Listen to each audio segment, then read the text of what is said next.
আসসালামু আলাইকুম ভিউয়ার্স, আশা করি সবাই ভালো আছেন। আজকে আপনাদের সাথে শেয়ার করব আমি এই সুন্দর কেকটি ডেকোরেশন। আমি ক্রাম কোটিং করে ফ্রিজে রেখে দেই 30 মিনিটের জন্য, তারপর ফিনিশিং আনি। এতে করে সুন্দর একটি ফিনিশিং আসে।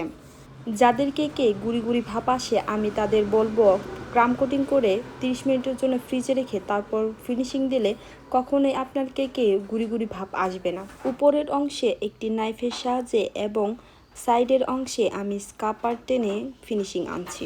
আমি আবার একটি নাইফের সাহায্যে উপরের অংশ লাস্ট ফিনিশিং দিয়ে নিব। আমি এখানে নিয়েছি রেড ফন্ডেন্ট আর উপরে আমি সামান্য কর্নফ্লাওয়ার দিয়ে সুন্দরভাবে মথে নিচ্ছি। আমি ফন্ডেন্টটা বেলে নিব। সিলিকনের এই মেটটি আমার কাছে নিয়েছে 230 টাকা। স্থানভেদে এর দাম কম বেশি হতে পারে।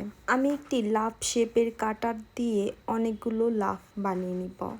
3 পিসের এই লাভ শেপ কাটারটি আমার কাছে নিয়েছে 130 টাকা। আমি আগেই বলেছি স্থানভেদে এর দাম ভিন্ন হতে পারে। এটা ছিল একটা কাস্টমাইজ কেক। কেকটির ফ্লেভার ছিল ভ্যানিলা আর এর দাম ছিল 1050 টাকা। আমি একসাথে অনেকগুলো হার্ট শেপের ফন্ডেন্ট কেটে নিচ্ছি, যেহেতু এই কেকে অনেকগুলো হার্ট শেপের কাজ রয়েছে। আর আমি লাস্টে আপনাদের দেখিয়ে দিচ্ছি এই হার্ট শেপের কাটারটি। আমি অফ ক্যামেরায় লেখাটা লিখে নিয়েছি।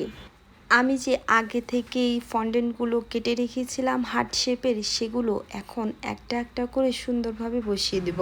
আমি অনেকবারই দেখেছি ফন্ডেন্ট কেটে রেখে আমি যখন কাজ করতে যাই তখন দেখি ফন্ডেন্টটা নষ্ট হয়ে যায়।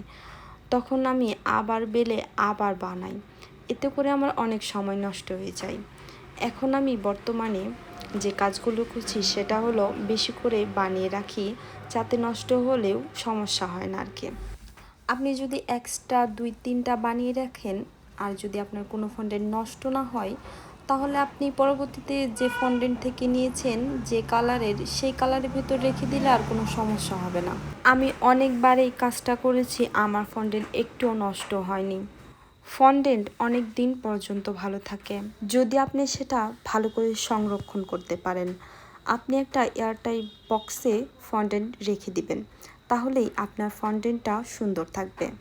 এমন কিছু জিনিস রয়েছে যা আমাদের ভুল সংরক্ষণের জন্যই জিনিসগুলো নষ্ট হয়ে যায়। এবার আমি ভালো করে দেখছি কোথায় কোথায় ফাঁকা আছে, সেখানে আমি 2-1টা করে ফন্ডেন্ট বসিয়ে দিচ্ছি। এবার উপরে আমি কিছু হোয়াইট সুগার বল দিয়ে দিব। হোয়াইট সুগার বল দেওয়ার পরে কেকের সৌন্দর্য আরও বৃদ্ধি পেয়েছিল।